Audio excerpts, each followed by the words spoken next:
introducing our players. Over here in the bottom right, we have our Zerg player who lost to an all-in. We'll see how he does this time. He is... So you guys know BBoongBBoong is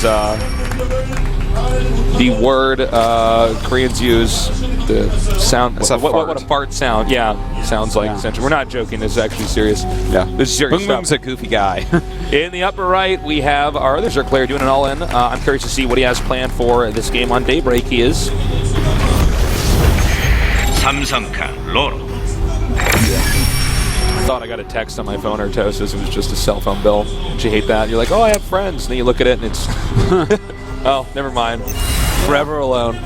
Well, actually, that's funny because I oftentimes text you cell phone bills. Oh, wow. I've been played. You've been duped. Yeah. All right, so let's see.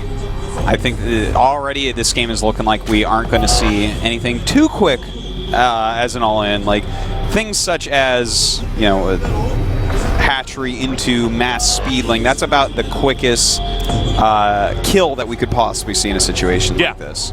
But where it looks like it's going is the two different build orders that are a little bit different, but always end up in the same spot. Yeah, that's the funny thing about ZVZ. There's a lot of ways to get to the same location or to the same conclusion or end for the build, even though you start out in different ways. Now he's going to go ahead and get the hatchery down here. And, you know, that's kind of the interesting thing about mirror matchups. Yeah. Where whether you're playing PvP or ZVZ or TVT where you're both going to go biotank. Yeah. Any one of those, there's a lot of different openings you can do that all end up in the same spot. Basically the same spot eventually. And there's a lot of nuances to playing them in the early game that you can get ahead or behind doing. But you're basically going towards the same thing because you know what's best in the matchup. There's a certain amount of units that you need, a certain concentration of units, and so that's why builds oftentimes do line up like that, because anything else is not going to be efficient enough to play with. Yeah. And, yeah, I mean, it's ZVZ, so you pretty much watch production tab. Yeah. Excuse me, whoa. No, nothing crazy happening yet. Here, keep talking. I got to blow my nose there. Okay, you go ahead and move your mic while you're talking about. Oh God, you got to move that mic much further away. I'm back in. All right, there you go. All right. I've had a little bit of runny nose lately. That's okay. Thanks for forgiving me. Yeah, no, I forgive you for having that. You're a magnanimous guy. Now we got the Queen's out now, and Ling Speed's pretty much synced up. All right. Focus our toes. No, I'm magnanimous, man. You are magnanimous, man. It's a great word. I agree. So we see the Baneling Nest coming up right now for RorO. Doesn't necessarily mean that he's going to get aggressive. You normally do end up getting it. By the time it finishes, we will see one start for BBoongBBoong as well, because you can't just not go Baneling Nest. And if you do, it can be very risky, because if you don't have a Baneling Nest, see, there it is. If you don't, your opponent does, then he attacks you with Banelings and Zerglings, and you only have Lings, and you lose. There's just very little that you can actually do against that, except for hope they screw up their control, which is really not how you bank on a on a good strategy. Yeah, and with RorO's quicker timing on it, and the fact he's making some additional Lings, it looks like he wants to maybe put on just a little bit of pressure, run up there, see what's going on. I don't think he'll even morph any Banelings near his opponent's base.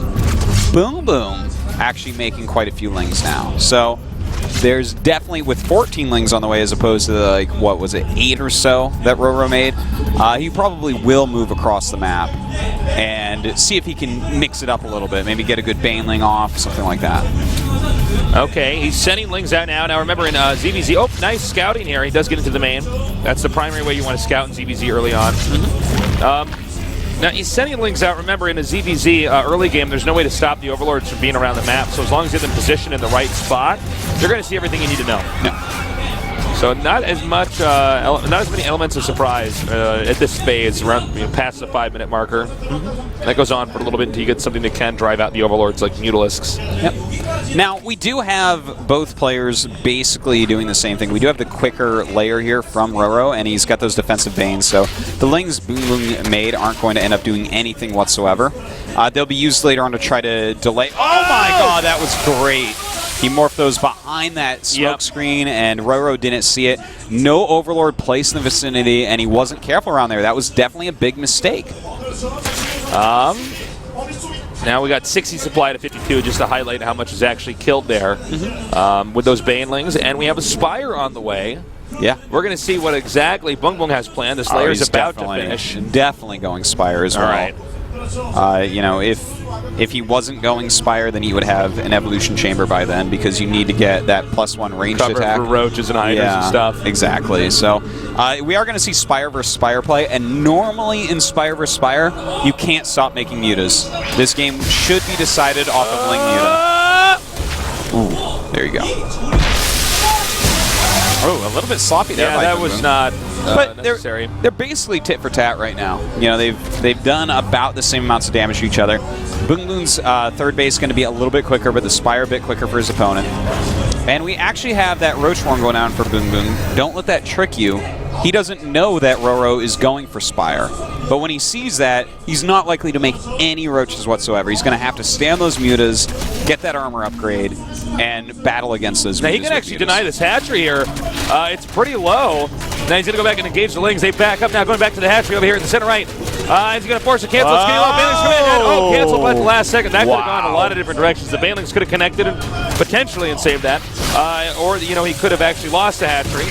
So that was actually pretty good handling by both players. BBoongBBoong is kind of outplaying RorO right now, I have to admit. To force cancel on that hatchery a couple times is amazing indeed. Now we do have RorO attempting the same, but it doesn't look like it's going to work out for him. And that's huge to have that third base up. So now if BBoongBBoong sits completely on the defensive and keeps his third up, he will be able to win this game. But RorO knows that there's 3 locations he can attack right now, and he's got to use that to his advantage at this moment. Yeah, he wants to be at the location where there's really no defense. And in this case, perfect, going over here towards the second. But we have 10 mutas about to hatch, so if those hatch in the right place, he can do moving shot and kill off RorO's mutas. So RorO could be in trouble. He's targeting down these mutas right now. There's more in the area. And now the mutas might be trapped over here. More coming up over here. And they're trying to evacuate over here through the top, but now taking a lot of hits. And it looks like BBoongBBoong's going to chase RorO all the way back out. And okay, hold it. What is it? 9-7. 9-7. But then when you incorporate the fact that by the time those 9 get over to where the 7 are back at RorO or Yellow Zerg's base, there should be more out. Yeah, you know, to come out there. So it might be wise to not engage at all. They're actually. BBoongBBoong has outplayed RorO basically at every single turn, and with that quicker third base, he's going to get more gas and more mutas, but he is making one gigantic mistake, which is getting the +1 air attack rather than +1 air carapace. That is a very good point. When you're muta against muta, muta has... What's the glaives? They bounce off the mutas, The first glaive does the full, then the second glaive does 3 damage approximately, and the third glaive does 1. So 1 armor reduces 3 attack. Yeah. Whereas a +1 attack does +1 attack. So guys, you want to get a +1 muta attack if it's like something where they only have ground units. Yeah, exactly. And you want to snipe drones and stuff like that. But he does have more mutas right now. Coming in here now and hitting hard. Don't forget, some of the Queens can transfuse if they have the energy. But oh wow, BBoongBBoong is cleaning house right now. Yeah, he's already won it basically. Yeah, this is the point of no return right now. Yeah, and you can see those glaives really kicking ass. It's 9-2 mutas. And 9-2 mutas with the quicker third base. It doesn't even matter that he's getting that +1 attack. He's set. He's set. RorO is, for all intents and purposes, dead here. There's no real way to come back. Well, I mean, the only way he comes back is BBoongBBoong makes a huge mistake. It's hard to even imagine what that mistake could be. Yeah, like maybe if he accidentally right-clicked back and forth, the shift button and not attack. He accidentally allies RorO. Yeah, something like that. He accidentally leaves the game. I don't know. Like, it's pretty impossible to even figure something out. So RorO should be saying GG. There you go. Muta versus Muta. Very unforgiving. Very StarCraft 1-esque. Yeah. I'm wondering if he got the +1 attack. Think about this for a second, right? Because I'm going through my mind. Yeah, he might have gotten it saying, I have my third quicker, and I have at least 1 or 2 more mutas than RorO from the early engagement, which means he can't stay on muta or I get a free win anyways. That's my prediction of why he went for the +1, because he's like, this will work better against the things he has to go to try to stop me from winning an inevitable win in the mutalist race. You know, that ZVZ was pretty good. Yeah. That was actually a real treat to cast. Now we're going to have to go into the final map. Now remember, the loser picks in that map is going to be Cloud Kingdom.